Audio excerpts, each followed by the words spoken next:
Okay, so we're on to the next stage, which is stage red. Now, stage red is most commonly called warrior stage, and as we go through this stage, you're going to see why.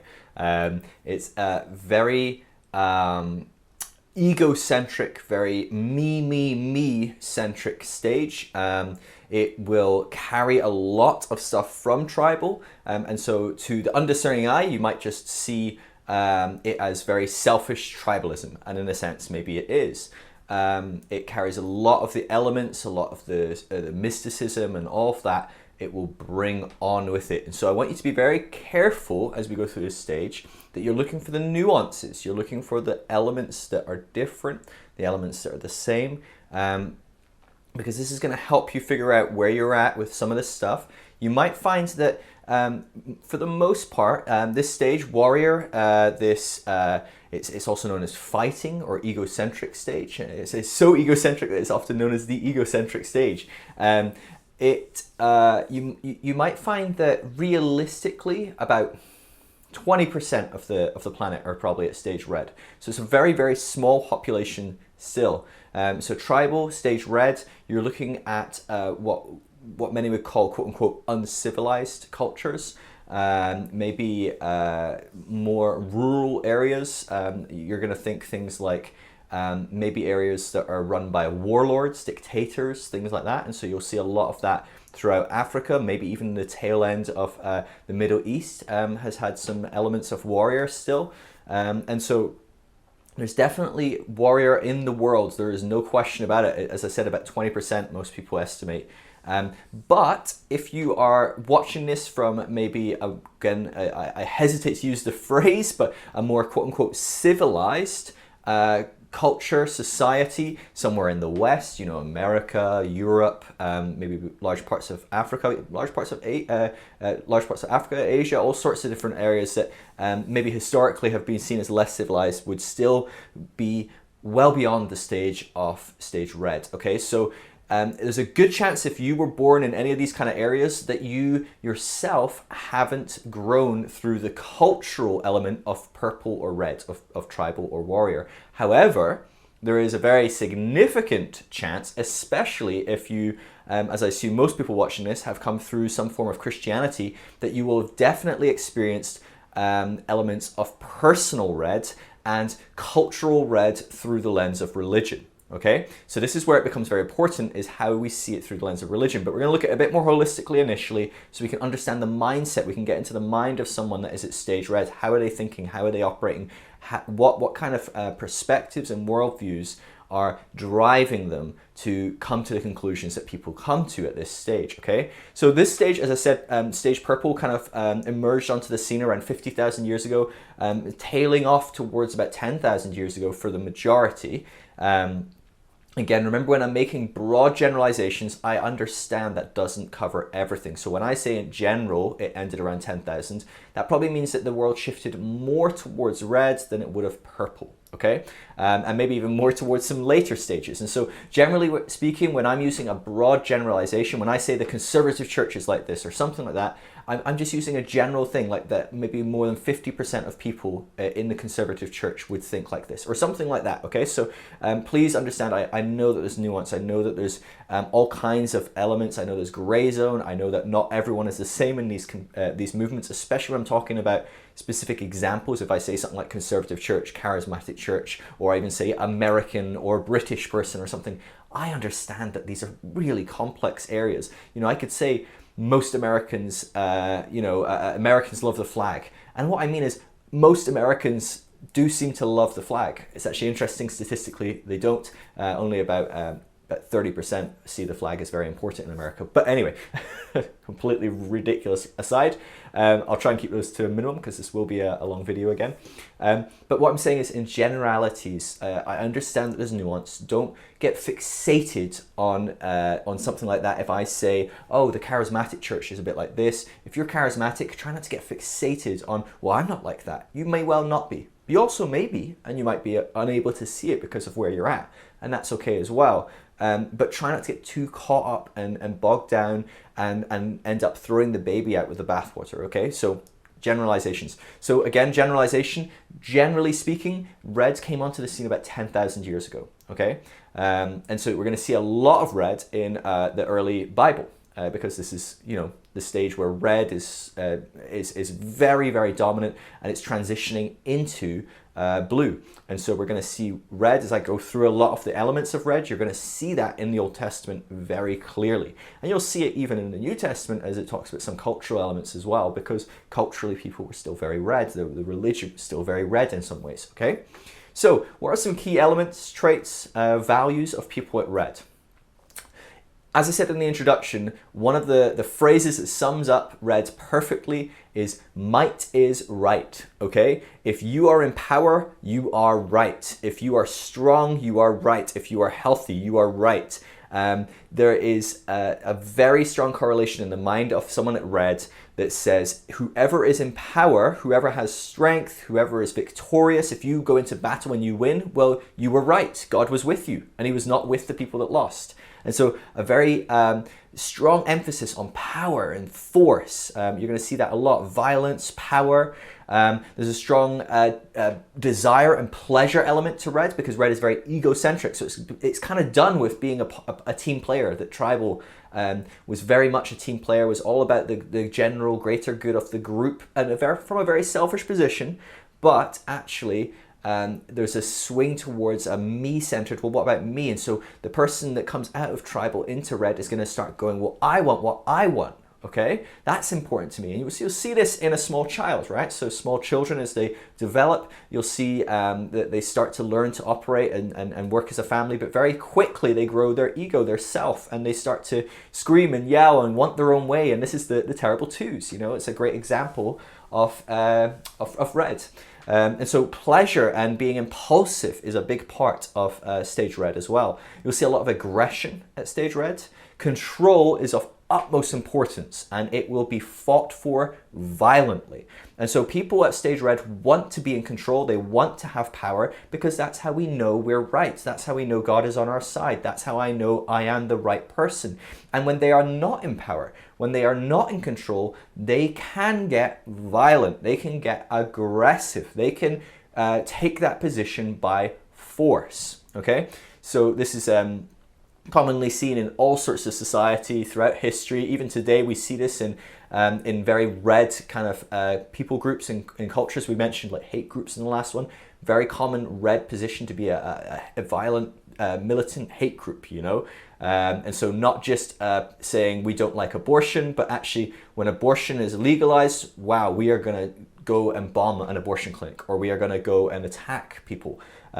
Very, very red mentality, because they are scared of losing control. Control means you're right. So does this mean that they're right? No way it means they're right. We'll take control back. God will be on our side. Very red mentality, okay? Now, of course, you can have red mentality and not be fully red, okay? So you can still have a mentality that says, oh no, God hates abortion and therefore we are against it, and therefore we need to take control of our government and change the law. That's a very red mentality. You don't have to go and bomb the abortion clinic to have a red mentality, okay? So there are shades and gray and nuance to it. So people that live today in most civilized societies are going to be blue and orange, later stages that are much less aggressive, much less violent, more aware of society and the need for rules and structure. And so they might want red.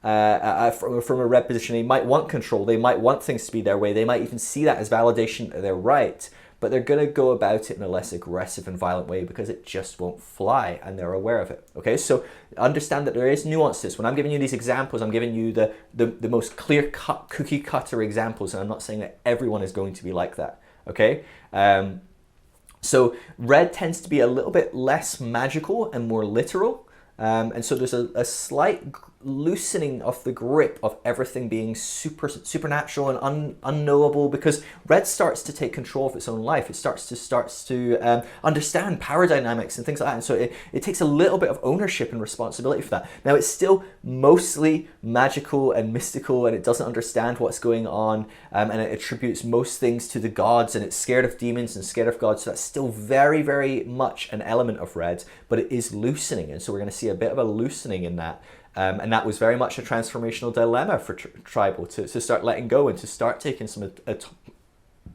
autonomy and some personal ownership of life. So that's definitely taken place as we see people moving into red. Red typically will have a person or maybe one or two people that are in absolute authority, but generally speaking, they don't play well with others. And so generally speaking, when people move into red, you'll see them in charge of a tribe. So they'll be in charge of a group of people that are at tribal stage, and a red person will take control of that. They'll manipulate it. And if there's more than one red, they will clash constantly. They will butt heads, they will fight. There may be backroom killings and deals and all sorts of crazy stuff going on, which if you read any of history and politics and religion, we see that happening constantly going on. Very red mentality, because reds don't play well together, because they see God's approval as them being ultimately in power and having power. And so when other people have power, they don't like it. They don't like to play with those people at all. Generally speaking, this person in absolute authority who makes all the rules can never be questioned. You do not question a red if you want to keep your head. Okay? So generally speaking, we'll see red groups that follow a red, people that are looking for a parent, a god, a pastor, a boss, a teacher, they will just not question that position. If you're in tribal, they just won't question it. And a person that rises up and takes that position can often be red. And now I'm not saying all parents are red, all pastors are red, all bosses are red, or gods are red, not at all, but they will look to a position of authority and take. Often they'll take authority reds, okay? So often they will use a position like that. They will come to be the pastor, and they will come to be the God in that society, that voice of God, very red mentality to do that, okay?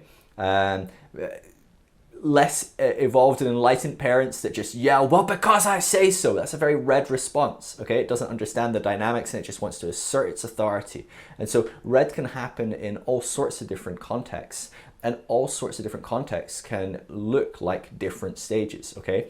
To a red person, the world is very black and white. There is the right, the wrong. There's, me in power, everyone else not in power. There is God on my side, definitely not on their side. It's totally devoid of grey. There is no grey to a red person at all, none whatsoever. In fact, we're not going to see grey for a while. There's no grey in tribal, there's no grey in red. They are very black and white in how they see the world and understand the world. It's very dualistic. And so, yeah, we need to watch for dualism.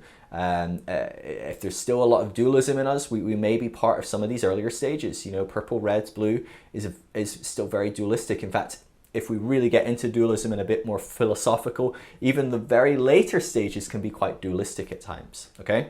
To red, there is very little guilt, if any, because to red, I am right. I am God's chosen. I am correct. My interpretation is correct. My group is correct. I am leading correctly. I am doing correctly. They don't feel guilt. So a red person can go into another civilization and kill every man, woman, and child and go, well, God told me to, so I don't feel guilt about killing these people. I don't feel bad about it. I'm not going to stay up at night worrying about me killing all these innocent people. No, because God told me to. And this is how you see tyrants. I mean, terrible, terrible examples. People like Joseph Kony, who's got child soldiers and he's mutilating people and killing people, but he believes God is on his side, that he is, the Lord's resistance army. They are on God's side, and everyone else is evil, everyone else is bad, everyone else is against God and therefore against him. In fact, people being against him is just evidence that they are ungodly. And we see this in maybe mentality of people like Westboro Baptist Church, right? So just the fact that you don't like the Westboro Baptist Church means you're demonic, means you're evil, means you're ungodly, okay? Just the fact that you try and have a rational conversation with them means you're demonic, means you're evil, means you're against them.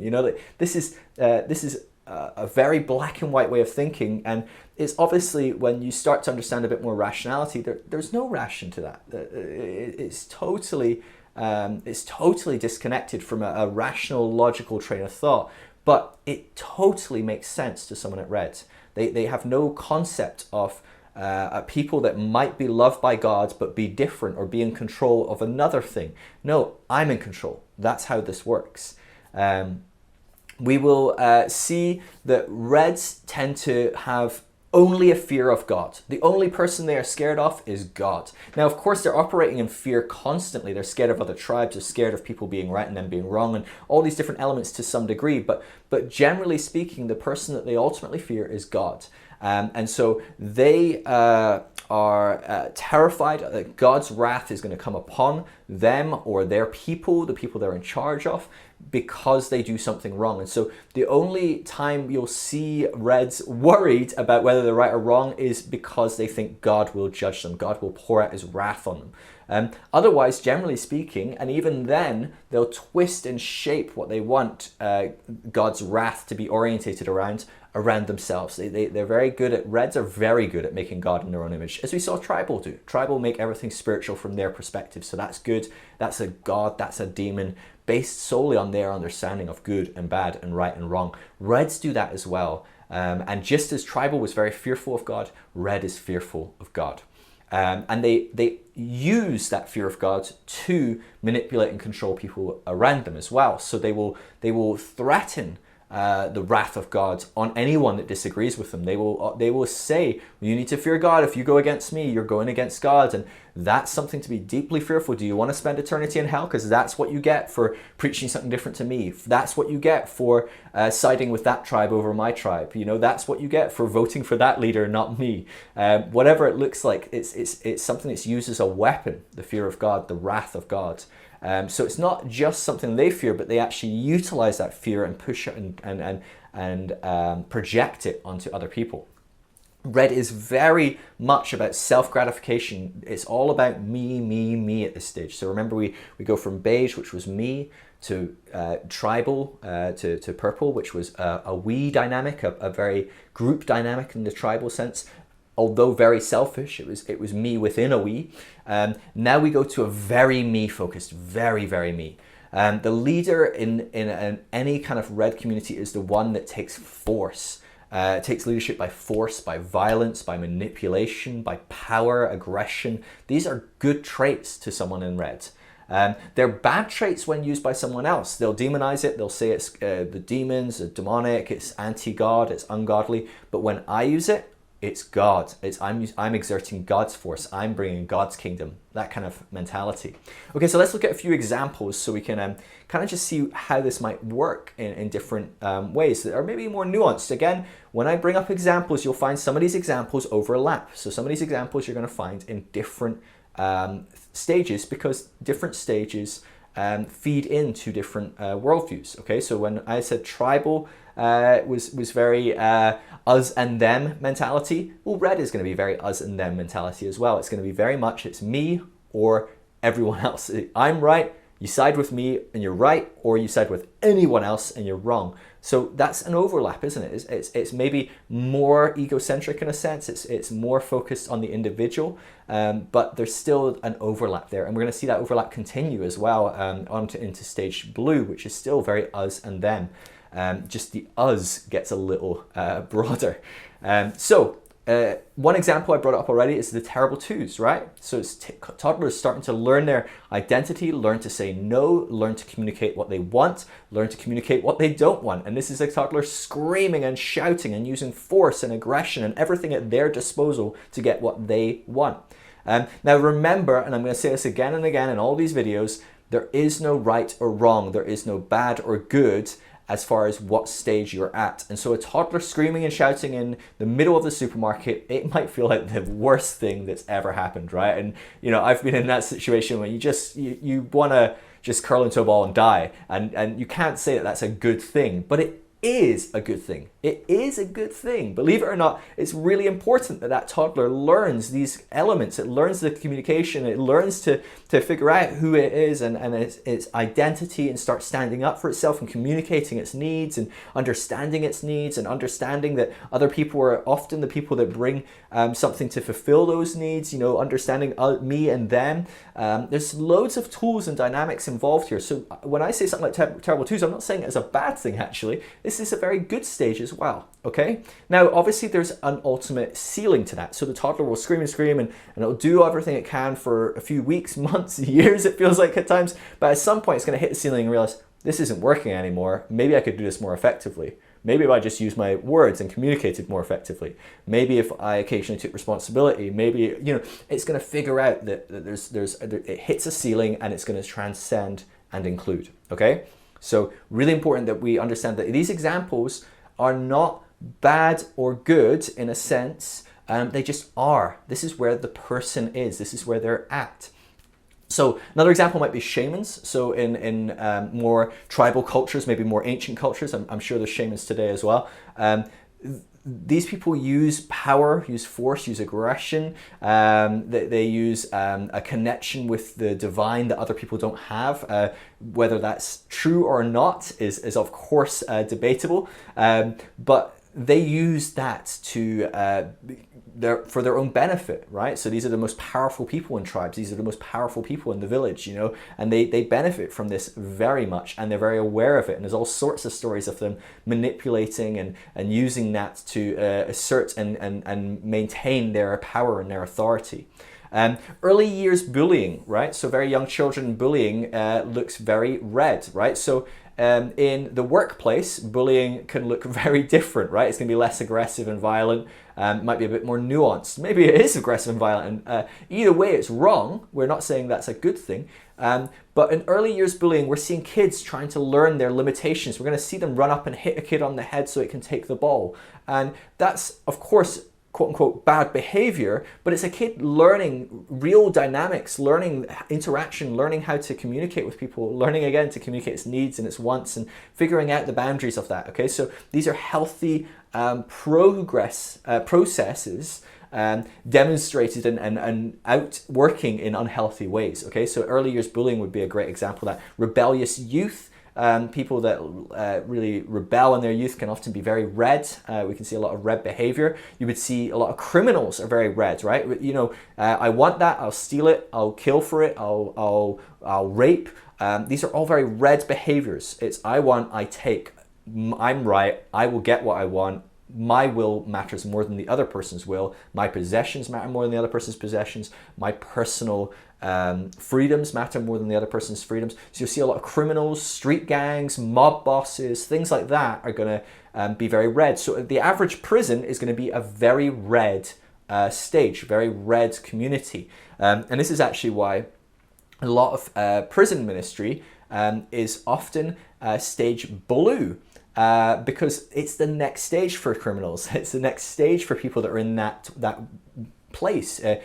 People that are often alcoholics, drug users, things like that can be very red. It's very egocentric, very selfish. And of course, I'm not disputing that those are actually very much mental health illnesses and physical illnesses as well. So I'm not taking away from that, but how it represents how it comes out, and often what's going on in the psyche is very red behavior. And so actually, again, ministries that reach out to those people tend to need to be blue. If you're much later on, if you're orange or green, those kind of ministries don't succeed very well in prisons. They don't do very well running Alcoholics Anonymous, running Drugs Use Anonymous, things like that, Sex Anonymous. Those things don't work as well if you're on a later stage, because the person at red needs to transcend into blue. They can't go to green or orange or the next stages. And so we're going to see a lot of this is actually a prime example of how we practically operate in this way. Okay, so it's really helpful for us to know this, because if you are at a later stage, you can still help people at this stage, but you need to know, I need to learn how to operate at a different stage, learn how to introduce them to the next stage, not my stage. Really important element of how the spiral works and how it can be used to help people develop and grow and evolve. Wild celebrities, right? That's you left some blue M&Ms in my M&Ms, and throwing TVs through windows, going on binges and total benders on drugs and sex and all this stuff. Very red behavior, right? Very me. My way or the highway, I deserve everything, I want everything. Very red behavior, okay? we said prisons, frontier mentality, right? Going in and taking what you want, right? So when we went in from Europe over to America and we just took what we wanted, we killed anyone that was in the way. There's incredible, bizarre stories, awful stories of how we came into Europe, how we came into America from Europe. You know, that they had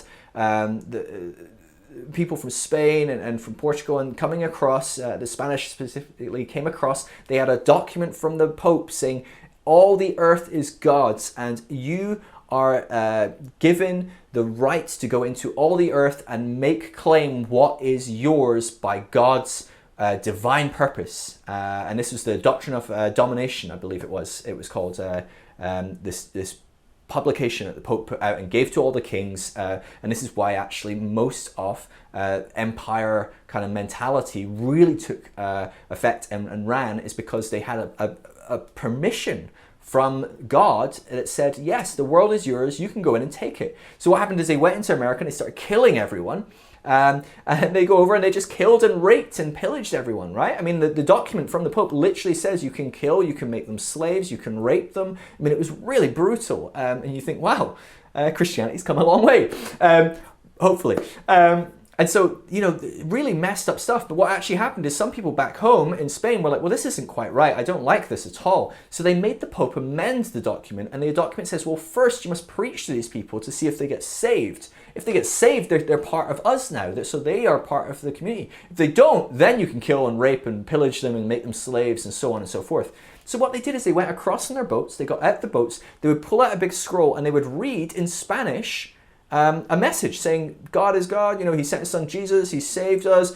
Do you want to accept the gospel? Come forward now and accept the gospel. If you don't accept the gospel, in the next 2 minutes, we'll kill you all. And of course, they're speaking in Spanish. No one understands. No one knows what they're talking about. And so they went forward and killed everyone. They enslaved their women. They raped people. They killed people. There's documents, I know in Christopher Columbus's journals, it talks about people throwing the babies into the water as if they were throwing devils into the lake of fire.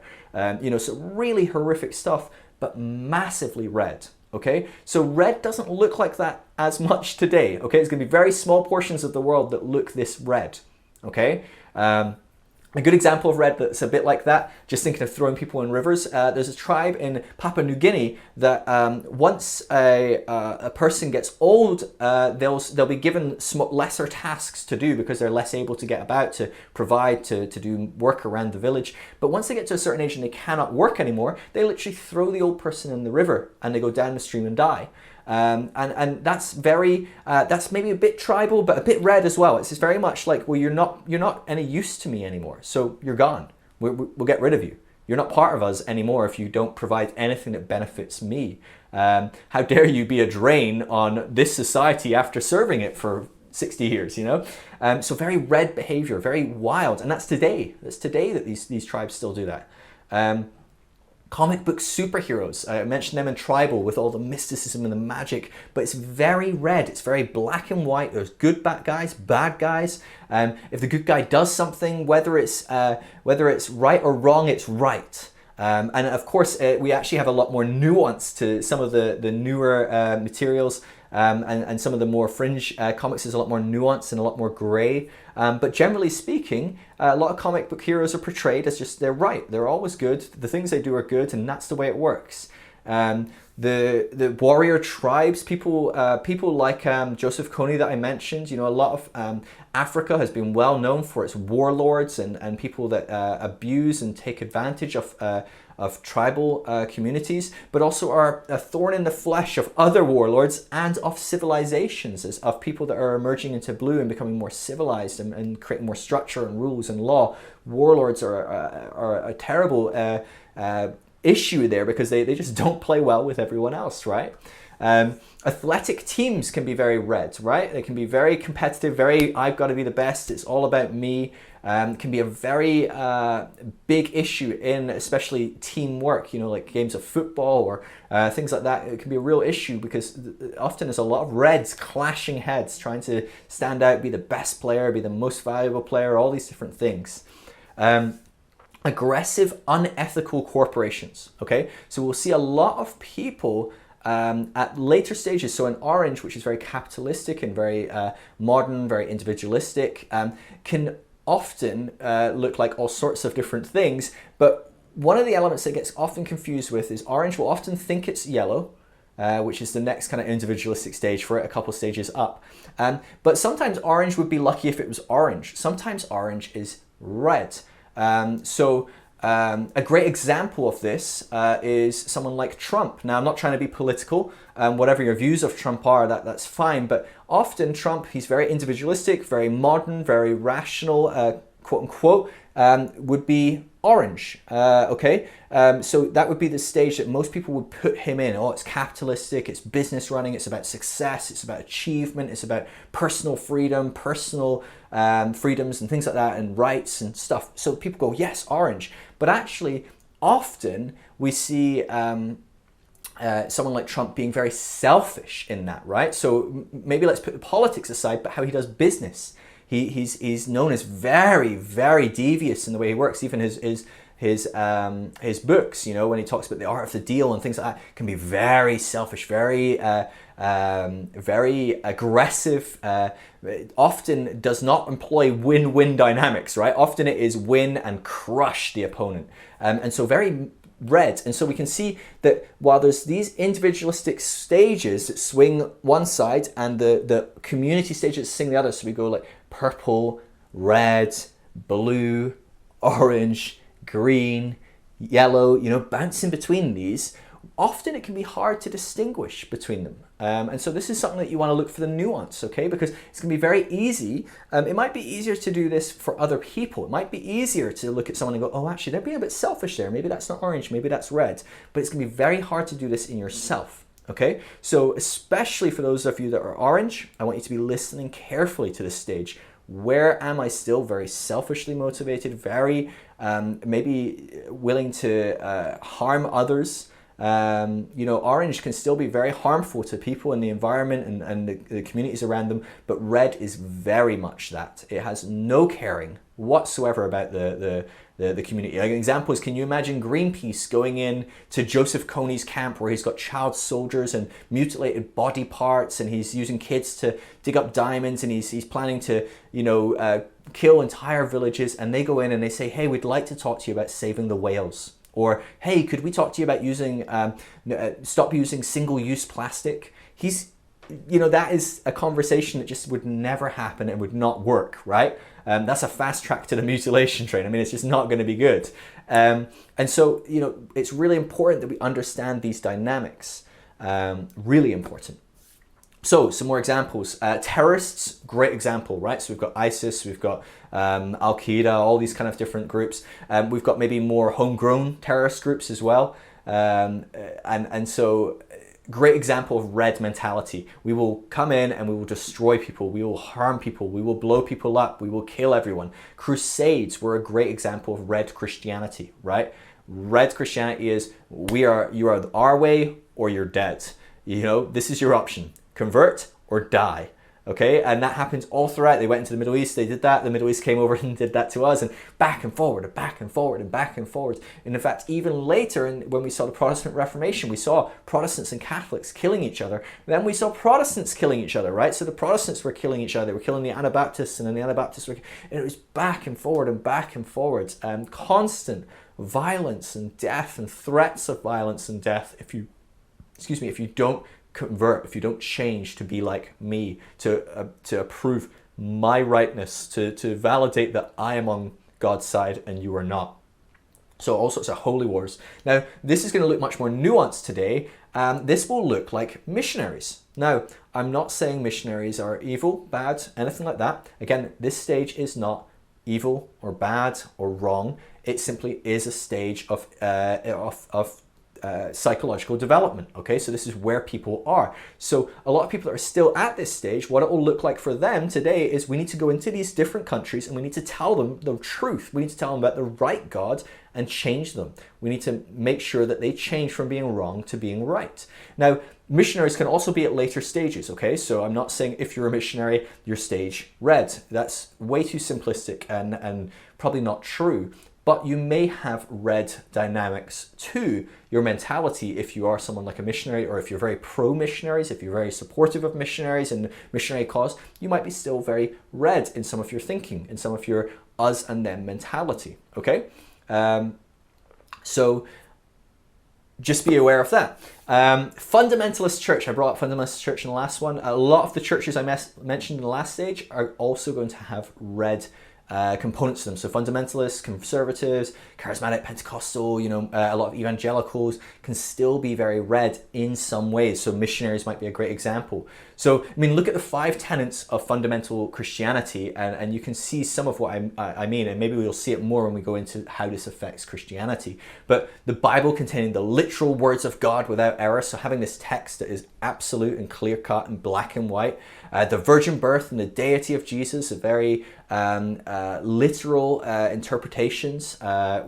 Whether you hold those later stages, that's fine as well, but at this stage, there's no other option. There is only that option. It's not even a discussion. It's very literal. There's a doctrine of substitutionary atonement. It's at the center of fundamental Christianity, which is a violent atonement. It's an atonement of God wanted to kill everyone. He was mad because they didn't agree with him. They weren't like him. They didn't think he was right. And so he wanted to kill them all. He wanted to pour his wrath out. He wanted to punish them forever in hell. But Jesus took the punishment. So God punished and poured out his wrath on Jesus. And now, thanks to Jesus, he's not going to do that to you. Okay? So very red God, right? That God is red through and through. So if you hold to something like substitutionary atonement, I almost guarantee you have some red you're still working through. And that's, again, okay. None of this is a criticism, okay? The bodily resurrection of Jesus, event very, very mystical, very literal. Some later stages might start to question that, but at this stage, there's no questioning of that. That just is. And the authenticity of Christ's miracles, again, later stages, some might go, well, you know, was that a miracle, or was that this, or how did he do that? And whereas earlier stages just aren't going to do that. They don't have a capacity to go, rationally, that doesn't make sense to me. I'll try and figure it out. Now, that person that rationally figures it out later on might still go, no, it was supernatural. So I'm not saying that if you hold a supernatural position, or you believe that Jesus did miracles, or you believe that Jesus rose from the dead, you're like at an early stage and you're going to grow past that. That's not what I'm saying, okay? So make sure you're hearing me right. What I'm saying is at this stage, you couldn't even have that conversation. You wouldn't even acknowledge that someone can believe differently. If someone believed differently than that, you're going to go red. You're going to go angry. You're going to go aggressive. You're going to go violent. Now, if your tendency is to do that when someone says, oh, I'm struggling to figure this out and I'm trying to process it, you maybe are red. But if you can go, okay, I understand your problems. Let's talk about it. Let's figure it out. You know, could God be, well, God's God. He could probably definitely do these kind of things. That's a different thing. Okay, so that's maybe a later stage of believing these tenets. But if your tendency is when people start challenging these things and questioning them, that you get angry, aggressive, violent. Hopefully these days, violence and aggression is probably less so, but at least angry, that inner violence and aggression. If that's your response, you probably have some reds you're still working through and still identifying it. So typically this type of person is characterized as someone that responds in anger to anyone that doesn't agree with them. Okay, so if you've got that response, you know, you think of someone that's maybe you see the stereotypical father or mother that just blows up every time someone disagrees, or anytime someone upsets them, they just blow up. That's a very red response, very, very red. They must warn other people of the danger of believing wrong. So they'll validate it with God, they'll validate it with Scripture, they'll validate it with some other eternal perfect principle, but they themselves are the voice piece of that God, and they will be angry and they will communicate that anger clearly to you who is wrong. You know, that's very, very red. They still hold the concept of a life for an eye, not an eye for an eye. That's still to come. So they're like tribal. They still hold that position of no. There's a tier system here. You know, so you see in the early Mesopotamian text, the Hammurabi Code, it was, well, it's an eye for an eye if we're equals. So if you two cause an eye to be lost, well, you take an eye. But if you were to cause me to lose an eye, I must kill you because I'm better than you. And so it's still very much egocentric, life for an eye. That's their mentality.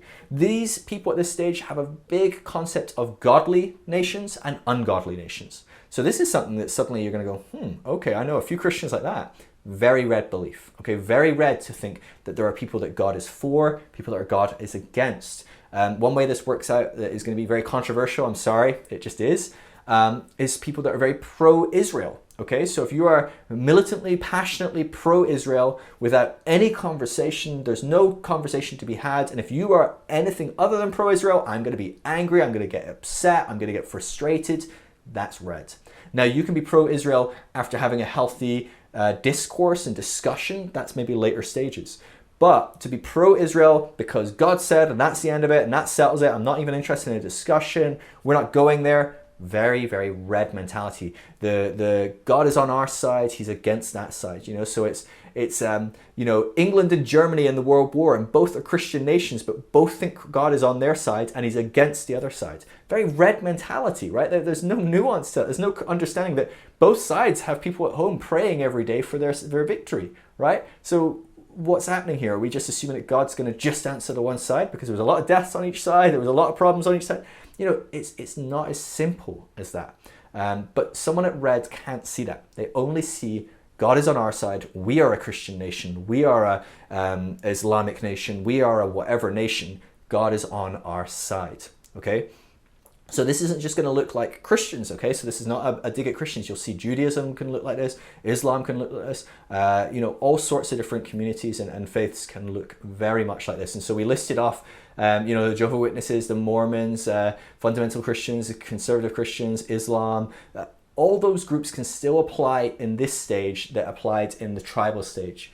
And so maybe not for all the same reasons, because there's different nuance to it, okay? So charismatic Christians might not be in this stage as much for their mystical elements, although mystical is still a big part of this, so that they may well be, but they may be in it because of their very pro-Israel and pro-nationalistic senses, which charismatic churches tend to be very nationalistic, very pro-Israel. Those kind of dynamics might root them in some red thinking.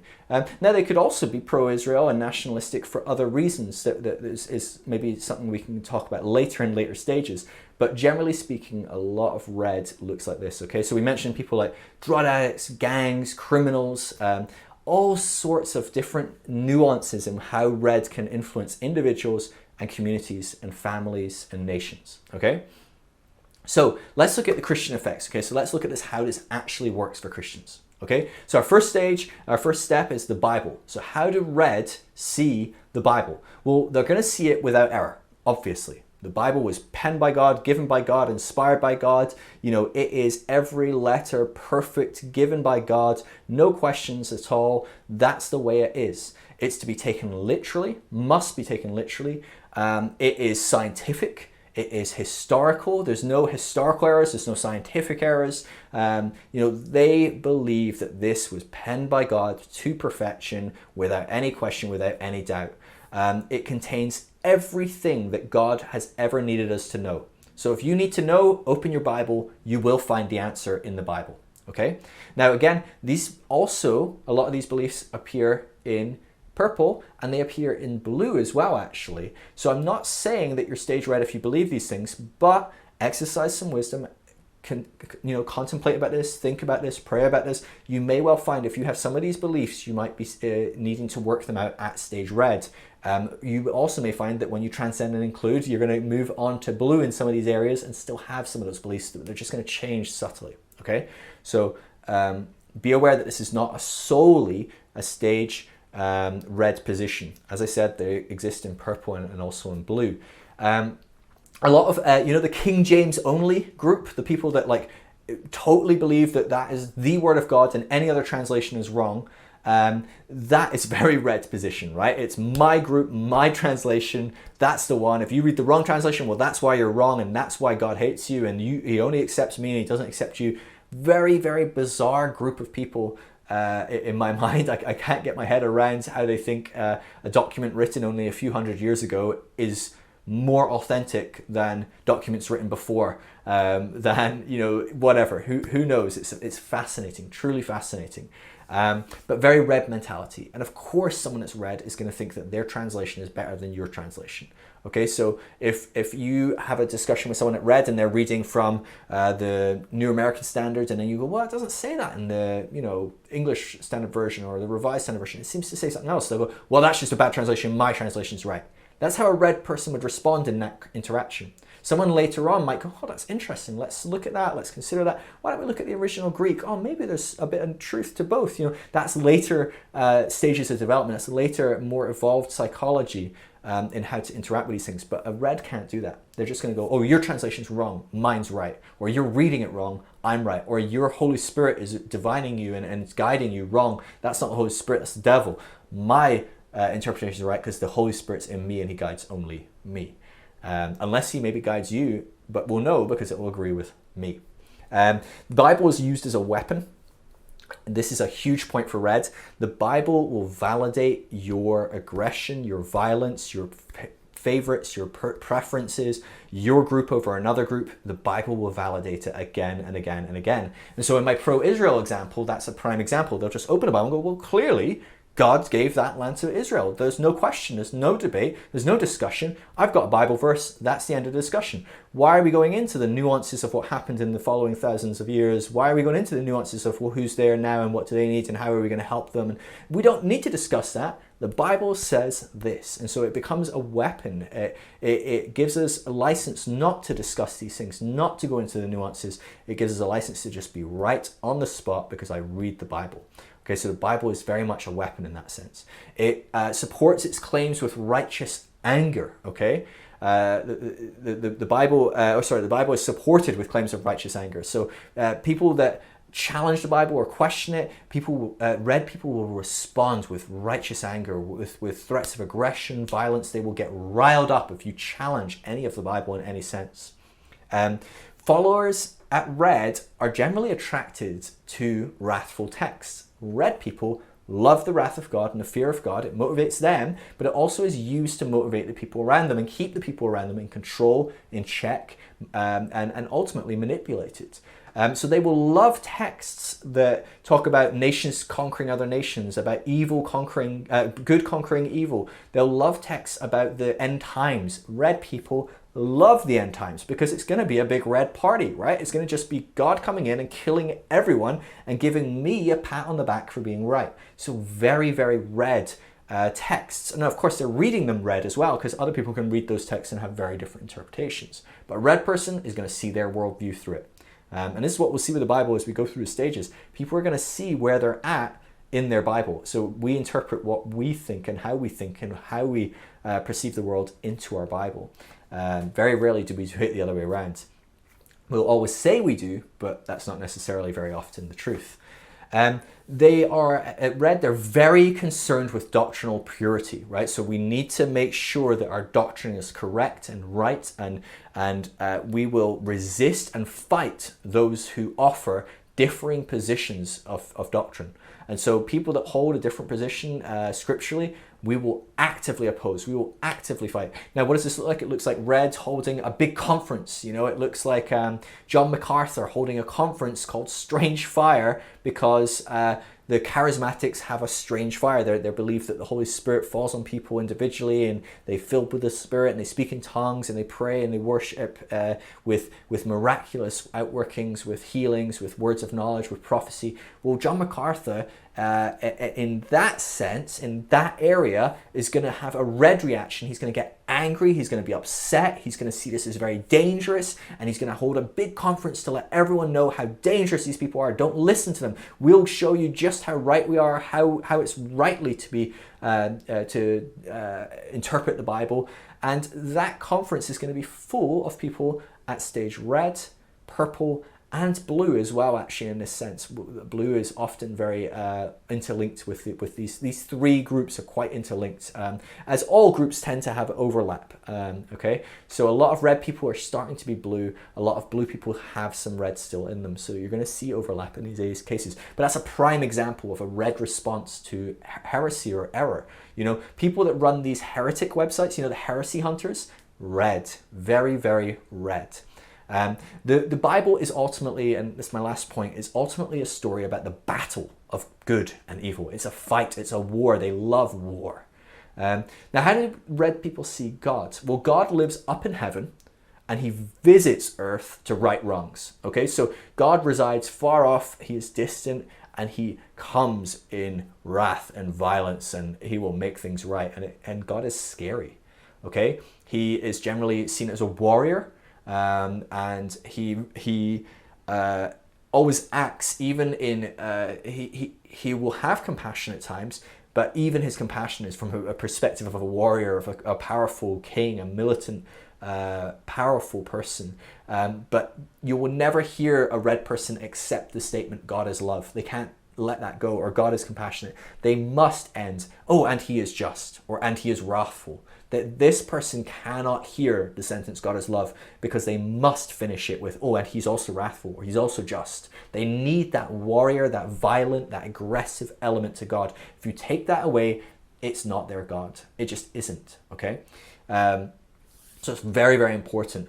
Red never tries to avoid the violence of the Old Testament. So you'll see a lot of Christians awkwardly just stop reading the violence in the Old Testament, or they just ignore it, or they go, oh, we don't really know, but we just kind of like, well, you know, what Jesus is this? You know, like they're just awkwardly trying to avoid it. And that's very natural when you've got texts saying God told you to kill everyone and murder all the children and things like that. Reds like those passages. They don't have a problem with those passages. Reds read those passages on Sunday morning and get excited about it, okay? So have a very different idea of God. He is violent. Yeah, no, God is violent and we love it. That is their mentality. This is why you see people that have these discussions with someone like Westboro Baptist Church, or these kind of very fundamental militant groups that go out in the streets. We see people having intellectual discussions and go, what about, don't you see that that's not very loving? They're like, no, it is loving. There's a famous video of someone with the West Baptist Church going, well, you know, how many people does God, how many of God's children does he love? And they were like, oh, just the right amount. The rest he hates. And they're like, oh, so how many children do you have? Oh, I've got 5. Well, how many do you love? And the person's just sitting there going, well, I love the ones that do my will. The rest I hate. And they have totally warped everything in their minds, because I don't believe they really hate their children. If they do, I'm heartbroken at that truth, but I doubt it. I really do.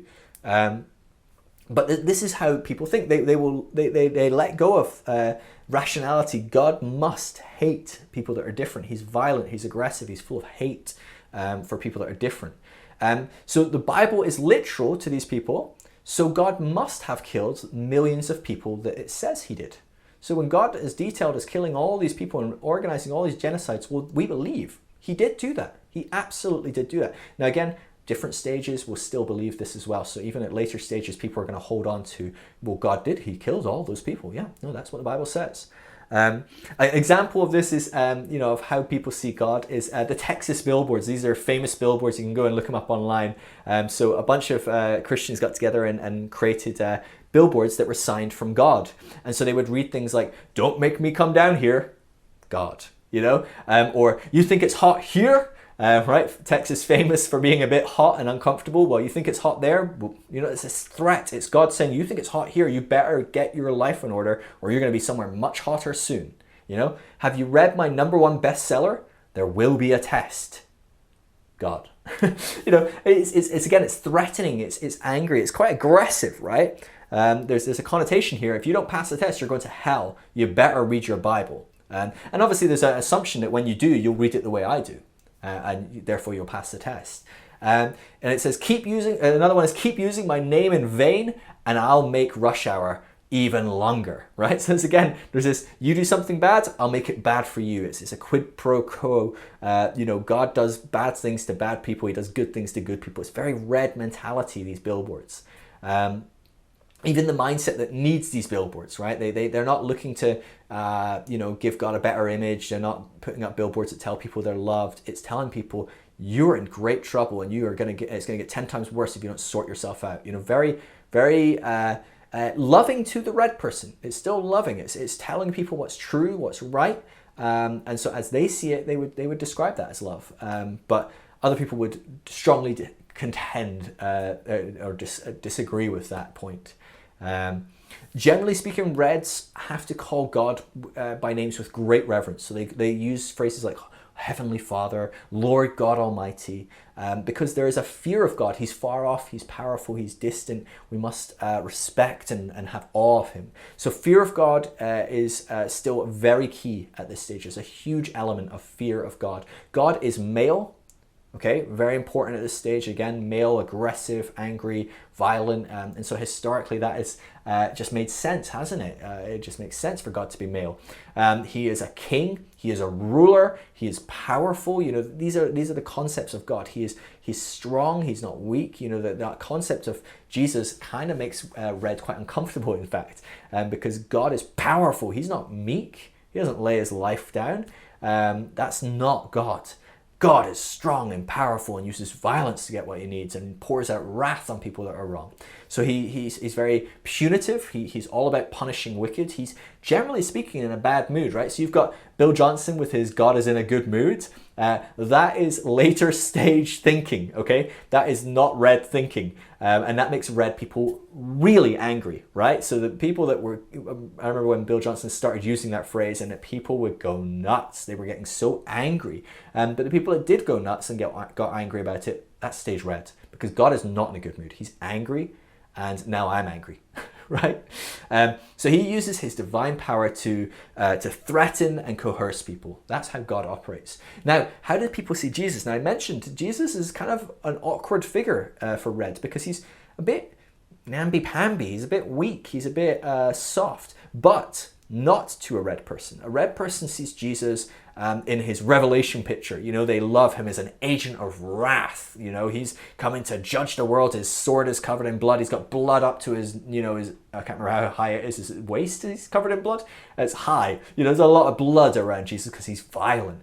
Now, of course, there's many other ways to interpret those passages, but that's how a Red interprets, and they love that picture of Jesus. So they see Jesus as someone that wars against sin and death and the devil. So even when they talk about Jesus going to the cross, they're using war language. He's fighting the devil. He's destroying sin and tearing down devil. You know, it's very strong language. That's what we need. We can't have a meek, restrained strength, humble, suffering Jesus. That's not a comfortable picture for Red. Jesus is a conqueror. He's a warrior. He's a king. He inflicts vengeance upon enemies of the gospel. There is personal relationship there for Red. So don't want you to think there isn't any element of there. There is a level of relationship between someone at Red and Jesus, but it's formal and legal rather than intimate. Okay, it's rule focused rather than relationship. And so while there is a connection with Jesus and it is personal, it's very formal. It's very rule based. And Jesus is still quite distant in a sense. Those who do not know Jesus are doomed, right? Because Christianity is the only true religion. So Jesus is seen as the picture, the icon of Christianity. There's lots of hellfire and damnation focus when we talk about Jesus. So generally speaking, when Jesus comes up, he's brought up as a tool to avoid hellfire and damnation. But we're talking about hellfire and damnation because that's our favorite topic kind of thing. Nations must be Christianized to save them from punishment. Okay, so bad things happening to nations is because they're not Christian, because they don't follow Jesus. Really Red mentality. Okay, so when you see people saying, San Francisco had another earthquake because of the gay people, that's a very Red mentality, very purple red, very mystical, very unsure, but it's aggressive, so it's maybe more a bit red. They don't count for the fact that, there's a lot of gay people in London and they don't have earthquakes. But San Francisco's on a fault line and London isn't, right? But God sends the earthquake to punish gay people. So how does that work? It's a miracle, really, that God sends all these hurricanes and tornadoes throughout the South and Florida to punish gay people, but only in that area where there's lots of hurricanes, not in other areas. Again, London doesn't get hit by many hurricanes, or some of these other places. And so there's a disconnect. They see bad things as punishment, but they can't see that other people are going unpunished. And if they do, they're crying out for their punishment. They're calling out, God, punish these people. So they have a very kind of like Sodom and Gomorrah mentality, right? You do bad, you're going to get punished. You're going to get destroyed from heaven. So how about prayer and worship? So generally speaking, it will contain spiritual curses over enemies. Now, we might not, because we live in a much more developed society on the whole, more blue and orange, we might not be as overt about this, generally speaking, but we will, generally speaking, a Red person will speak negatively over their enemies. They will pray against their enemies. They often won't pray for their enemies, but against them. They will strategize with God about the battle. And so all of the prayer language is very spiritual warfare. It's It's a huge thing for red because they love war. They love the fight, the conquering. We are victorious, they are losing. And so spiritual warfare and angels fighting demons and believing that they are the centerpiece of it all because God needs them to pray and orchestrate the battle. Very, very common red mentality. So a lot of intercessory prayer can be very red, okay? Not all of it, but a lot of the time it can be very red. So requesting assistance in converting or destroying all other groups is common in red prayer. So Lord, like we pray that you would convert that area. Or if they feel that that's a lost cause, they pray for that person, that group to be destroyed. So you'll see a lot of Christians that are red, they don't pray for the salvation of ISIS, they pray for the destruction of ISIS. Okay? They fight suffering at this stage. So when you pray against suffering, you're fighting it as an enemy, it's as an evil enemy, as a demon. So when you see sickness, you see a devil, and you can fight that devil. When you're praying for someone who's losing their job, you see it as a spiritual attack, and we can fight that attack and we can defeat it. Very red mentality to overly spiritualize and then warfare everything. So while purple spiritualize everything, red turns that spiritual world into a war, and one that can be won, and one where I am the winner. Okay?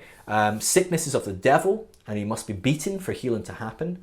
There's lots of songs focused on battle and victory of God. Christians having victory over their enemies. So a lot of the songs kind of talk about that, or have victory language, or talk about God as a king, or use lots of warfare language, which of course is taken from the Bible. All these languages of banners going before us, and we're putting on armor of God. Like those are true, that's in the Bible, and we're just transposing it. But people actually really love the warfare mentality of that and get into that in very serious ways. Again, none of this is bad or good. It just is, okay? So I'm trying to say this again and again so you can remember, just to wake up. Whoa, hi, if you're getting, like I can get at times, and I start to go, oh gosh, what is this? This is so, I've grown beyond that. It's not where I'm at anymore. Well, that's fine, and that's great, good that you've transcended, but make sure you include, because a lot of this is healthy, a lot of it is good. And so we're going to look at that when we look at the pros and cons, okay? So don't just demonize everything in this stage, right? Because then you're just being a bit red. So there's lots of focus on the last days, on the second coming, the wicked suffering. That's a lot in the prayer and the singing and the worship. God's always being victorious.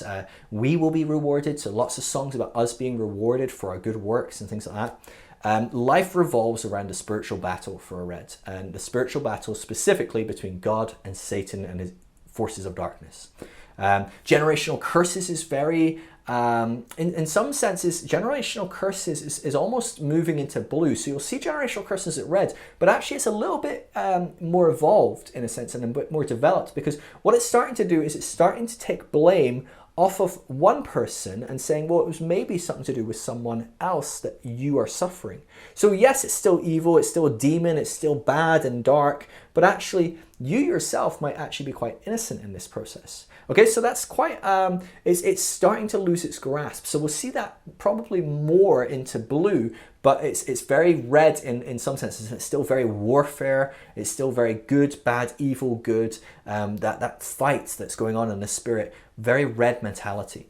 So prayer, generally speaking, at this level is warfare, and even worship is seen as warfare. We'll hear that a lot in certain contexts and certain cultures, that we're going to join God in warfare as we worship him. They see that as a fight, as a war. So what about sin and salvation? Okay, so sin is breaking God's rules. So very simplistic black and white view on what sin is. It's when you don't do what he wanted you to do, or it's when you do something he told you not to. That is a sin, and it offends God hugely. He gets very upset about it. There's often a huge focus on sexual purity at this. So a lot of the times in certain stages that are more early, there's a huge focus on sex and purity. And this is probably because it's some of the most outward focused and most physical and carnal in a sense. I don't use those words negatively, I just use those words as a description. They're things that can be seen, touched, tangible, and so we often demonize those greatly, and often because they're such beautiful gifts as well, we wrongly overemphasize that. And so generally speaking with sin, one of the most focused on sins at Stage Red is going to be sex. Especially because, generally speaking, it's up there as some of the worst sins, is sex and violence and death and murder and a lot of these things. But unfortunately for Reds, they validate most of those other things, right? So they validate killing and murder and aggression and violence. Those things are validated. So actually they're running out of things to demonize on some of God's top watch list. And so sex gets a huge focus. There's always going to be a violent atonement theory for Reds, even if it's not substitutional, penal substitution atonement or substitutionary atonement. There's going to be some violent spin to how God saves. There is not an option for it not to be violent, aggressive, wrath-filled, because that is how God is seen, because we are those things. Okay, what about heaven and hell? Well, heaven and hell are probably very similar to purple on the whole, very similar. So heaven, you believe in Jesus, you go to heaven when you die, you avoid God's wrath. You don't believe in Jesus, you go to hell, you get lots of wrath. Very simplistic view, very clear cut. God finally gets his revenge on all those wicked people he's been holding back on, apart from the occasional earthquake. And the wicked will finally get what they deserve. So there's a huge focus on hell being what people deserve, heaven being what I deserve and the people of God deserve. But overall, hell and heaven still very, very simplistic concepts, and we'll see that probably continue into the next stage. Kingdom of heaven, in this context, so this is a separate section that we don't really talk about. We haven't talked about it in purple. I'm bringing it up now, but really, kingdom of heaven is still basically just heaven. It's the place that we go to when we die. And so it's still not really seen as a tangible thing on this earth. So generally speaking, when we talk about kingdom of heaven, or we read kingdom of heaven in our Bible at Stage Red, we're just reading about heaven as the place you go when you die. God's perfect will is done there, and God's perfect will isn't done here. However, we can bring heaven to earth by waging war. Okay, so this is where kingdom of heaven does become a reality on earth, is in war, which to many is a deep irony, of course, because I don't know for many of us if we think war is a particularly great, wonderful thing that is in heaven, where there's nothing wrong in that mindset. But it is here. So kingdom of heaven is when we wage war on earth against sin, abortion, immorality, the theory of evolution and science, other religions, fighting homosexuality, the trans agenda, the homosexuality agenda, those sorts of things are seen as bringing the kingdom of heaven when we fight those things that are wrong and evil and powers of darkness, and we bring our powers of good, powers of light, powers of God, Jesus, the angels. So that's how the only way that kingdom of heaven really starts coming in on earth is through that lens. Some people at Red will even attack other churches if they believe they're the enemy, if their theology gets so bad. So there's examples of churches becoming militant and actually violent towards churches that accept homosexuals, for example. So there's an example, I can't remember where or when, but it was a few years ago, I think it was in America, where someone actually bombed a church because they had held a gay wedding. And so prime example of very Red, because it turned out it wasn't some militant person from ISIS, or it wasn't some random atheist. No, it was a Christian who was just very fundamental about their beliefs and very Stage Red. Now, I'm not saying again, if you're Red, or if you have Red tendencies, you're most likely probably not going to blow up a church. But it's possible. It's another outworking of how this can look. So only men can lead as God is male. So in the kingdom of heaven and in this outworking, that it's very focused on men. Okay, so women will take a backseat big time still at Stage Red. There's no real involvement of women other than as servants, as second-class citizens. And Red will often advocate deadly force against anything ultimately, but certainly as soon as it's removed, as soon as it's a bit distant, because in this culture it's harder to do it day to day, right? So it's hard to get away with blowing up your local church. It's hard to kill someone because they're gay. You'll go to jail. That it's not going to work. It's not going to fly. But you will advocate going to war against that Islamic country solely because they're Islamic. You don't even need a good reason, but that's fine. That's a good reason to go to war with them. Because they're wrong, because they're evil, because they're probably going to try and come here and take away our freedoms and try and convert us and trying to rape our kids and blow us up or whatever it might be. Very red mentality, so we can attack them preemptively even, not even as response. But however, often very response. So a lot of our response in something like 9/11 was very red, right? So it was very black and white. Some Muslim people tried to kill us, therefore we will kill all the Muslim people from their country. We'll just go in and non-discriminately just hunt down people. You know, you look at, I can't remember the actual count, but it's in the millions now of people that have died that have been deemed by the UK, US governments, you know, the governments that are going into there and fighting this war on terrorism have counted the innocent civilians in excess of 1 million people.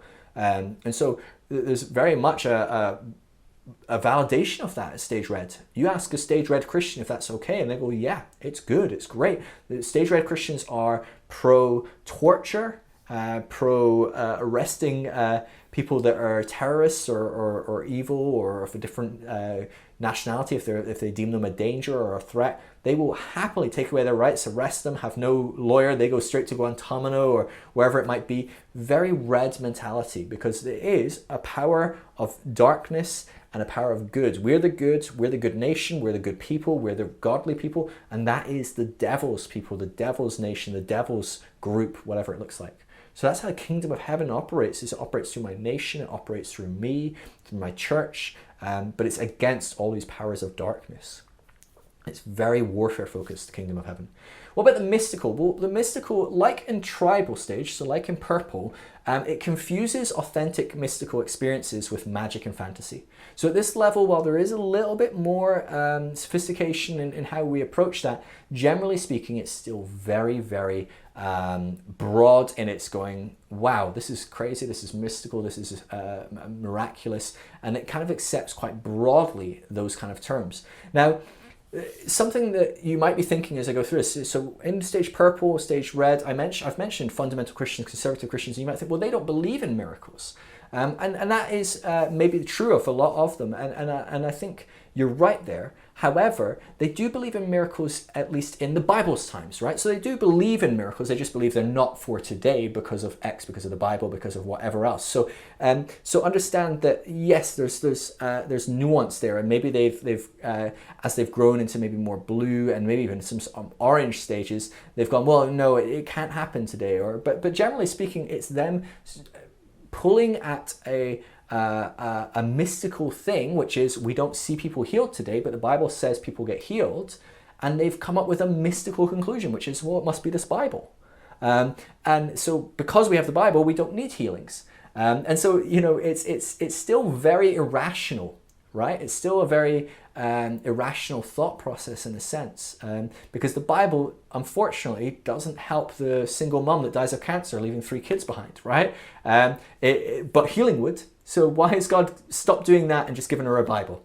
Right? So, you know, it's still very disconnected from rationality. So people that are still in that red and purple stage, often they maybe have evolved in some areas rationally, how they perceive some elements of the Bible or how they perceive some elements of mysticism. But often they still are very mystical, very into the mysticism, very accepting of things they don't understand and attributing it to demons and God. So in fact, a good example of this is, let's look at John MacArthur's conference, right? So they don't talk about miracles as though they don't exist. They talk about miracles as though they're not God. Miracles still exist, it's just the devil. And so this group of people still have a very mystified sense of things. They still have a very spiritualized sense of things. They still attribute a lot of that things to spirituality, right? So, oh, well, healing, no, that's the devil. That's Satan, because that's just counterfeit and God doesn't do it anymore. So that's just the devil trying to trick people.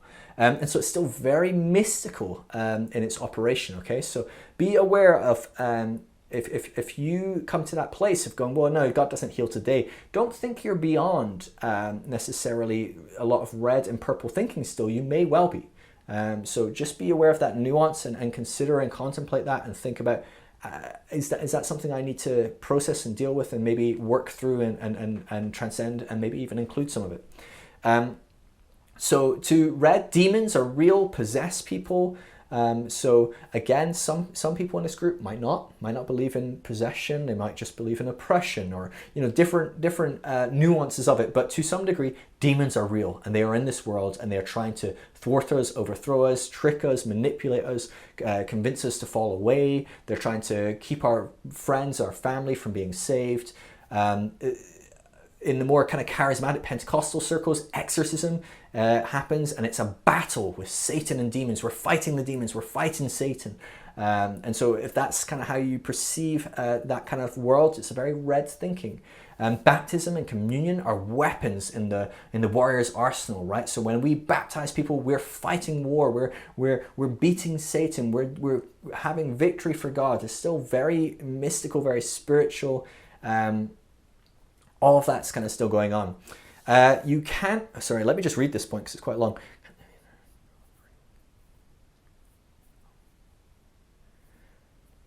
Yeah, so basically things are, generally speaking, they're filled with some level of a fantasy of winning and losing. There's always some level of winning and losing at stage red, because red is very egocentric. It needs to be a winner. Right, let's move on, because I think we've covered that in enough depth for now. Let's look at some of the pros of red. Okay, so you might be thinking, gosh, this all sounded pretty negative, Phil. Or you might be thinking, yeah, go team red, I'm red, I don't know. But there are pros here. Just like I've said, the toddlers going through that stage, there's good elements to all these different stages. There's bad elements that you don't want to bring with you. You want to hit the ceiling. So as we grow through the stage, we're going to hit a ceiling, and as we hit the ceiling, it's going to reveal the negative elements at this stage that aren't helpful, that aren't helping us, that aren't helping us grow, and we need to start letting go of those if we're going to transcend. But we do want to include all these good elements. So let's look at the good elements. Some of the good elements of this stage is the fervor and passion. You cannot find many people on this earth that are more passionate and full of fervor than a red person, a red Christian. I mean, a great example is, think of someone like an ISIS, which is a very red organization, right? We will go in and kill people in this spiritual warfare so that we can prove that we're right, that we're good, so I can get my 72 virgins. All that is very red mentality. But gosh, the person's willing to die. I don't know if I'm willing to die for certain things, right? So okay, that's terrible, but the fact he's willing to die, gosh, I wish I was willing to die if it came to the crunch for my values. Hopefully that isn't something I face with, but to have that passion, that fervor, that radical belief in something that this is worth fighting for, this is worth dying for, because the truth is, as we grow, as we transcend, we definitely want to include that. We want to include passion. We want to include a desire to fight for what's right, to uphold what's right and what's true. Those are good things. So that's a really healthy element to red. Okay, there's a lot of belonging at red. So even though it's very selfish and egocentric, there's a lot of belonging, right? So as we are going to fight in the Crusades and kill this group of people, we belong, right? We are part of something. We are part of God's kingdom. We are part of this nation. We are part of this faith. There's a strong belonging in that, right? So you look at a lot of these fundamental groups, the Westboro Baptist Church, you belong. Right? If you're a part of that, you belong. And largely you belong because you definitely don't belong in many other places, right? You've drawn a line in the sand and this is us. We are here. But belonging is an amazing thing. And actually when we transcend and include that, belonging is going to be a real healthy drive and focus as we grow, because some of the later stages are going to be quite lonely.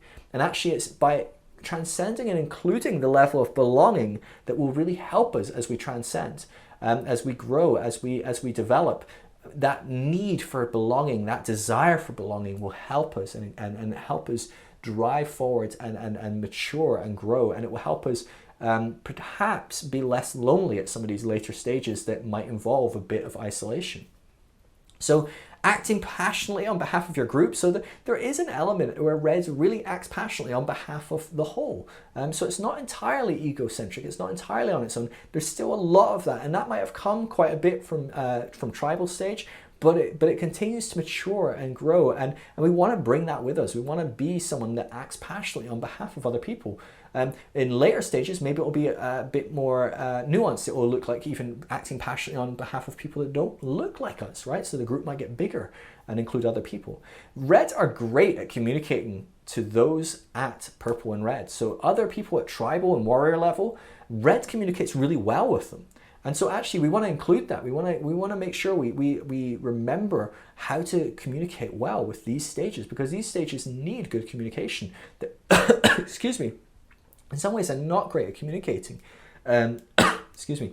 And it's really important that we learn to communicate well with them, that we can interact well with them, that we can bring them on, that we can help them grow and develop, that we can help them thrive where they are as they grow. And red is very passionate about connecting with God and growing in their spiritual path, being right and being in the right place and growing. So those are some healthy things as well, right? It's very passionate about being connected to God, being right with God, growing with God. Those are some healthy things that we can bring with us. Now, some negative elements, some cons. There are cons. I don't know if you picked that up as we went through this list. Depending on where you're at in your own growth, you will have seen more or less. But I imagine most people watching this, you're likely to be stage blue, orange, maybe even green. So you're going to have noticed a lot of cons in this, and you are going to naturally dislike this stage, probably. So some of the cons are there's such a focus on fighting, and that can really be unhealthy. It's just not very helpful in general in society, right? Constantly fighting and warring. They're always at war with someone or something, because red can't not be at war. There's no peace for red. It's always fighting something. So even when we win a victory, the next thing we're looking for is who else can we beat? Who else? Where's the demon, the next demon to fight? Well, this is intercessory prayer 101, right? They finally have a victory and they immediately move on to the next thing. They immediately look for the next demon to squash and to kill. And there's always something else to fight. They only... The mindset that only we have the truth, well, it can lead to discrimination and oppression, warfare.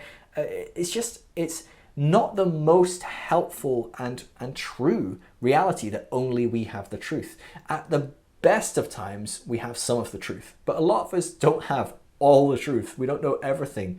But red really thinks it does. It really does think that only we have the truth. And so it automatically discriminates, it oppresses, it causes war and strife. And so that's a real negative element at this stage. Fear is a strong motivator at this stage, and living in fear, psychologists have done a lot of work, and fear has been proven again and again and again, whilst a strong motivator to be a very unhealthy motivator. It's not a healthy place to live. It's not good for you. It's not good for your health. It's not good for your psyche. It's not good for your mind. It's not good for the relationships around you. Living in fear and only operating through fear is not a healthy place to be. God himself says that, he is love, and in him there is no fear. And so, that's later stage revelation, though. It's hard to see that at this stage of red. Red lacks discipline. It doesn't do very well with discipline because it's my way or the highway, right?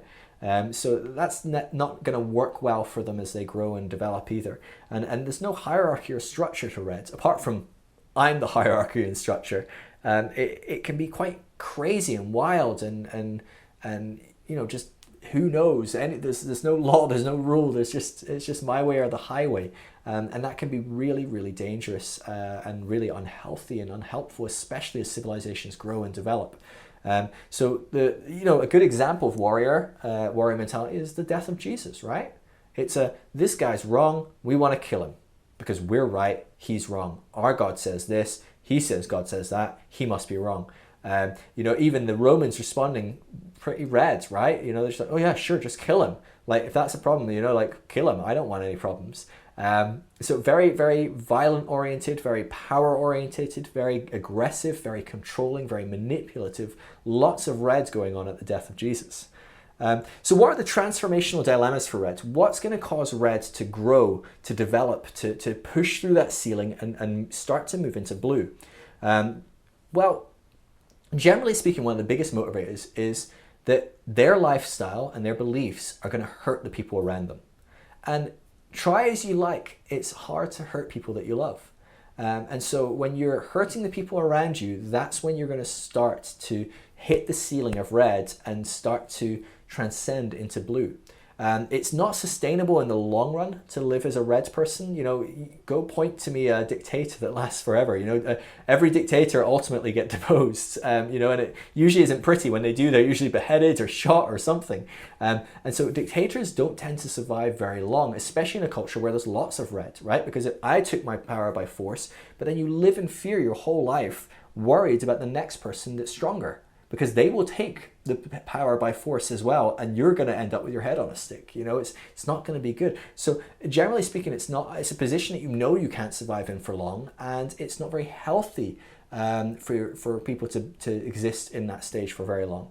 It doesn't work for the larger group, so there's a lot of pressure externally, and a lot of times people uprise and overthrow red because it's not something that works for everyone else. And it doesn't work for larger groups, for big groups, for you know, you think this might work for a small tribe of 100 people, but a red ruler over millions of people takes a lot more work and is a lot harder to make work and doesn't work for even more people, right? So instead of annoying, you know, 70 people out of the 100, you're now annoying, you know, 700,000 out of the million. That's a much bigger group to have that are pissed off with you, right? So reds tend to not do very well in larger groups and communities. Generally speaking, as communities grow, there's more need for discipline and structure, rules, laws, police, governments, things like that are more needed as things grow and develop. And so actually, generally speaking, as structures grow and develop, red starts to run into a lot of problems. And you'll see this in churches as well. As they get bigger, red churches often start to become a bit more blue because they need more structural organization. They look for more rules and regulations and rights and wrongs, and they start to shift a little bit into blue. They'll still be very red though. A lot of stuff isn't going to change overnight, and some stuff might never change because of that one pressure. But it can be a factor that causes a transformational dilemma. So generally speaking, person at reds that starts to desire some more stability, some more order, some more safety, security, certainty, you're going to start to shift towards blue as you start to desire those things. You're going to see that you can't fully get those at reds. You're hitting a ceiling and you need to transcend. Most will probably never go through this stage culturally anyway. So you and I probably never have to and never will have to go through it as a broader community, as a nation, even as a church, broadly speaking. So maybe some parts of our church are reds, but generally speaking, the church is probably at least blue if you've grown up Christian in most of the world. Certainly in quote unquote, again, civilized worlds, you know, maybe Europe and America, and obviously several other places as well. So how do we work with red? And let's finish up here. How do you and I, if we're not at reds, how do we deal with red? So I've said again, with dealing with purple, you want to try and channel yellow. Now, most of us are not at yellow, but the yellow mentality is that every stage has value and no stage can be skipped. So if you're at blue, you're probably the perfect person to be working with reds. But if you're at orange or green or later, you're going to struggle if you want to bring them to where you are. So orange and green, be especially aware of this. You're going to want to move a red person straight to where you are, but they're going to need to go through blue. So you want to be thinking, how do blue operate? How do blue work? And obviously the next video is going to be all about that. You want to be thinking about that thing and how do I cause those transformational dilemmas? How do I nudge those transformational dilemmas in red? But at the same time, how do I respect and value where red is? So we've got to deal with people at red with great grace. Now, it's easier to do that with purple than it is with red. In fact, red is the hardest stage to approach with grace because they are so militant, so aggressive. They don't listen well. They are very, very controlling and manipulative and aggressive and violent. You know, there's a great example a while back. There was a publication where some missionaries went to go and love ISIS, and they were going to give them hugs and tell them that God loved them, and they ended up dead. Now, that's pretty normal. I would have said that would have happened 100% of the time, every outcome, unless God intervened somehow. That was exactly what was going to happen, because that stage red, meeting people at maybe stage kind of quite green mentality, you know. So again, it's like speaking to Joseph Kony about saving the whales. He doesn't care. He does not care because he's currently, entrapping small children into warfare and causing them to kill their own mothers and rape them and then mutilate their sisters and their friends. That's the kind of mentality of this person. And yet we think, oh, could we talk to you about saving the whales? That's what happened in that situation. Someone goes to ISIS who are ready to blow themselves up, kill themselves to kill others and prove that they're wrong. That's what they're willing to do. And you go in going, oh, can I just give you a hug? Can I love you? God loves you. Not your God. My God loves you. And my God's right? So that's the implication here. It's not going to go well. Okay, so there needs to be a lot of grace and understanding for where they are, and it's really hard to have that when they're so militantly against you. Now, it's important to remember they deserve to be where they are, okay? They deserve to be at their stage just as much as you deserve to be at your stage, because none of us have arrived and all of us are going to continue to grow and evolve and develop.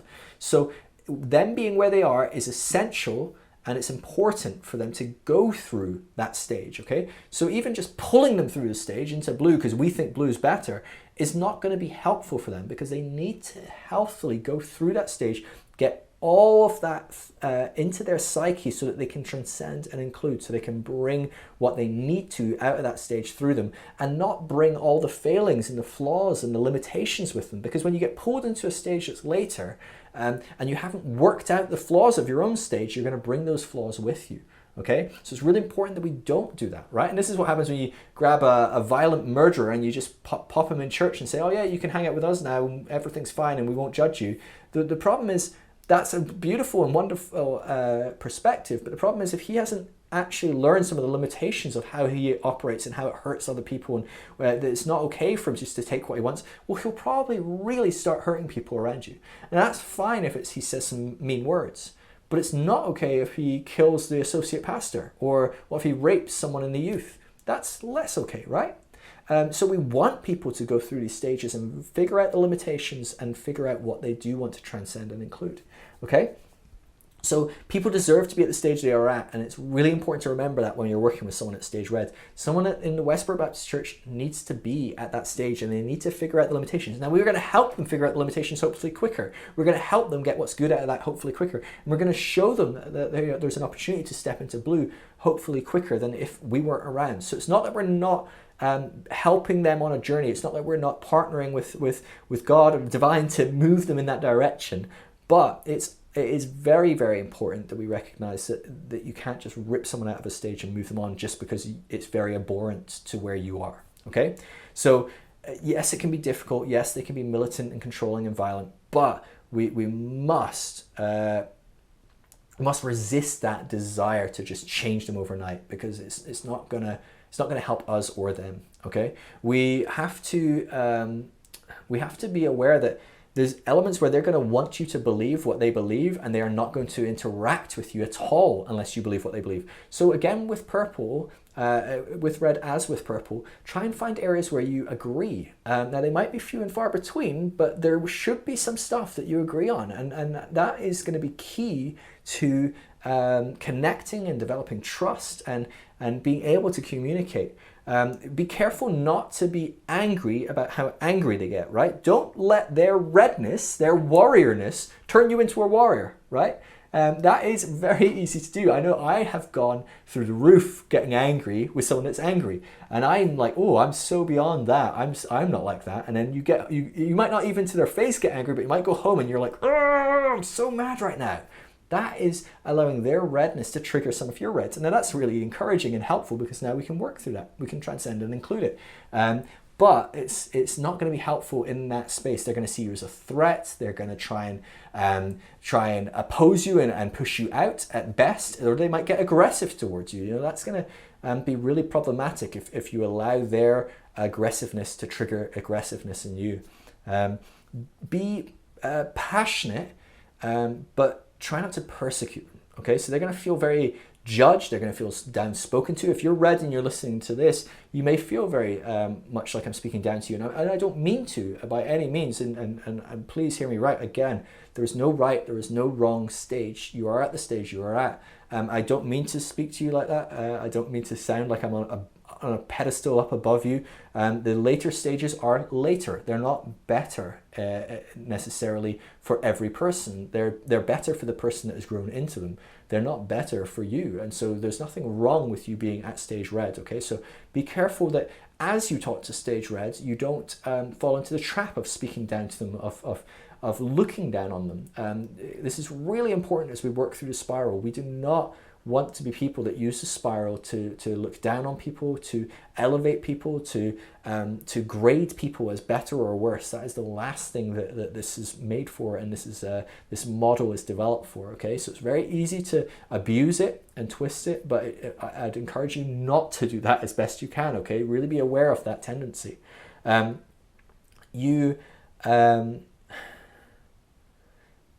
I think generally speaking, it's about having as much grace as you can have, working with them where they are, encouraging them where you can see room for growth, where you can see they're starting to hit the ceiling, where you can see the limitations of some of their beliefs are coming out.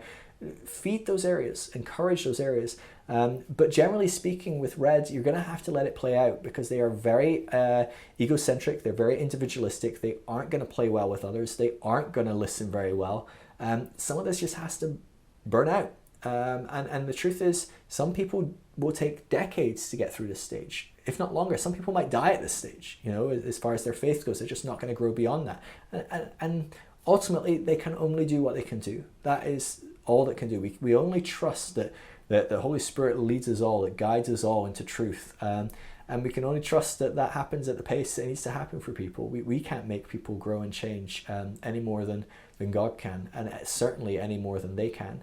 And so there needs to be a bit of grace and acceptance that they are on the journey they are. And that's going to be the hardest at this stage of red. So be aware of that when you're around red people, when you see red triggers. Now again, people are not always 100% at any stage. Someone that's at stage red might be 50% red, but they might be 25% purple, 25% blue. Appeal to some of that blue stuff as well. That's a real helpful way to see that grow and flourish. And they'll naturally start to let go of some of their earlier tendencies. And so that's a key element as well, okay? So recognize what you can appeal to and what you can't. You know, if you come across someone that is deeply against homosexuality and very nationalistic and anti-Islam, or you know, some different elements that might be quite red in the mentality, not saying that those things are right and wrong themselves. You can have those beliefs later on, and because of that, don't focus on that. Let them have those beliefs later on. They can deal with those and work those out later as they need to, if they need to. What to do is find areas where you agree, where they might be more open to change, where they might be less rigid and fixed. Those are the areas to start working on. Those are the areas to start connecting over. And I really believe you'll see a lot of change when you can figure out those nuances, because before that, you're going to go after the things that insult you and offend you, that you see as so wrong or so abhorrent. And what's going to happen is you're going to push that person back. And whatever happens is when you push people too far, too fast, what happens is they tend to take a step back and they regress and they dig their heels in as deep as they can. And so what you're going to see is red people that are starting to hit the ceiling, maybe getting towards it, if you push them too far, they're going to regress hard. And so we've seen that again and again in politics, you know, people that become more and more progressive, but then something happens that's too progressive and they swing back and it seems like a fierce change. What's happened? Everyone's changed overnight. No, people have just regressed into an earlier part of their own stage. So someone that's at stage red or blue that was pushed to become green before they became blue or orange, they're going to go deep into their red and their blueness. And so it's really important that you don't push people too far, too fast, because it's actually going to slow down their process and their progress. All right, let's stop there, and I'll see you in the next video for stage blue.